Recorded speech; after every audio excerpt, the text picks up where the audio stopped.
भारतवर्ष की भूमि, जहां धर्म, संस्कृति और सभ्यता की अनगिनत कथाएं बसी हुई हैं, वहां पर प्राचीन समय में समाज कई वर्गों में बंटा हुआ था। जाति व्यवस्था के इस जाल ने समाज के लोगों को ऊंच नीच में बांट दिया था। कुछ लोग अपने जन्म के कारण विशेषाधिकार प्राप्त करते थे, तो कुछ को केवल उनके जन्म के कारण ही अपमान और तिरस्कार सहना पड़ता था। इन्हीं में से एक वर्ग था जिसे अछूत कहा जाता था। यह वह वर्ग था जिसे समाज ने सबसे निचले पायदान पर रख दिया था।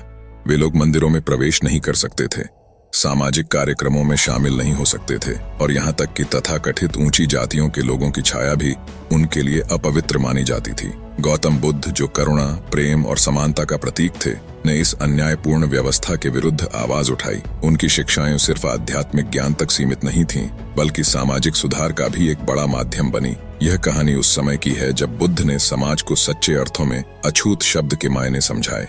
गौतम बुद्ध अपने शिष्यों के साथ देश के विभिन्न हिस्सों में भ्रमण कर रहे थे।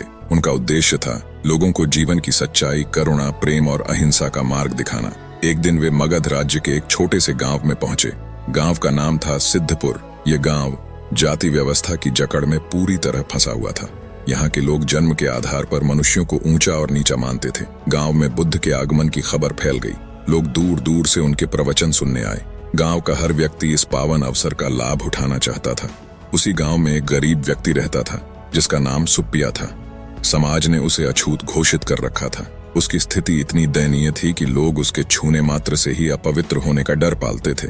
सुप्पिया ने भी सुना कि बुद्ध गांव आए हैं। उसके मन में भी यह इच्छा जागी कि वह भी बुद्ध के दर्शन करे, लेकिन समाज की कठोर सीमाएं उसे रोक रही थीं। डर और झिझक के कारण वह सभा में सबसे पीछे एक पेड़ की छांव में खड़ा होकर बुद्ध का प्रवचन सुनने लगा। बुद्ध ने अपने प्रवचन के दौरान अचानक सुप्पिया को देखा। उनके चेहरे पर करुणा की एक हल्की मुस्कान आ गई। प्रवचन समाप्त होते ही बुद्ध ने अपने शिष्यों से कहा, वह जो सबसे पीछे खड़ा है उसे यहाँ बुलाओ। सभी लोग चौंक गए। शिष्य भी असमंजस में पड़ गए। उन्होंने कहा, भगवान, वह तो एक अछूत है। बुद्ध ने शांत स्वर में कहा, अछूत कौन है? क्या उसका जन्म उसे अपवित्र बनाता है या उसके कर्म? उसे यहाँ बुलाओ। शिष्यों ने धीरे धीरे सुप्पिया को बुलाया। वह कांपते हुए सिर झुकाए बुद्ध के पास पहुंचा। उसकी आंखों में डर और शर्म का भाव था।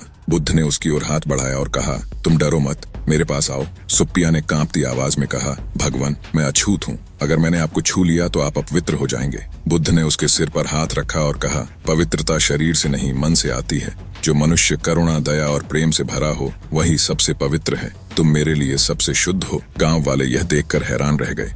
उन्होंने कभी नहीं सोचा था कि कोई अछूत व्यक्ति भी इतना सम्मान पा सकता है।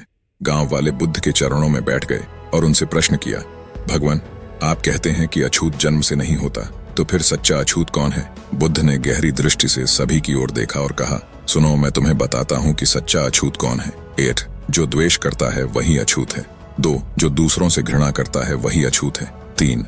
जो अहंकार में डूबा रहता है वही अछूत है। 4. जो अपने कर्मों से दूसरों को दुख देता है वही अछूत है। 5. जो सत्य का मार्ग छोड़ देता है वही अछूत है। बुद्ध ने आगे कहा, एक ब्राह्मण जो अपने ज्ञान पर घमंड करता है और दूसरों का अपमान करता है वह अछूत है। वहीं एक निर्धन व्यक्ति जो दया, करुणा और प्रेम से भरा है वह सच्चा ब्राह्मण है। गांव वाले यह सुनकर शर्मिंदा हो गए। उनकी आंखें खुल गईं। वे समझ गए कि असली पवित्रता बाहरी रूप या जन्म से नहीं, बल्कि हमारे विचारों और कर्मों से आती है। बुद्ध ने सुप्पिया को अपने शिष्य के रूप में स्वीकार किया। यह देखकर गांव वालों के मन में भी बदलाव आने लगा। उन्होंने पहली बार सुप्पिया को सम्मान की दृष्टि से देखा। धीरे धीरे गांव की सोच बदलने लगी। जाति व्यवस्था की दीवारें गिरने लगीं। सुप्पिया, जो कभी खुद को समाज से हीन मानता था, अब आत्मविश्वास से भरा हुआ था। उसने बुद्ध के उपदेशों को अपनाया और एक दिन स्वयं भी एक विद्वान बन गया। लोग अब उससे ज्ञान प्राप्त करने आने लगे। अंत में बुद्ध ने गांव वालों को एक अंतिम संदेश दिया, मनुष्य का जन्म उसे ऊंचा या नीचा नहीं बनाता, उसके कर्म, विचार और व्यवहार ही उसे सच्चा मनुष्य बनाते हैं। यदि तुम्हारा हृदय करुणा से भरा है तो तुम सबसे पवित्र हो, लेकिन यदि तुम्हारे भीतर घृणा,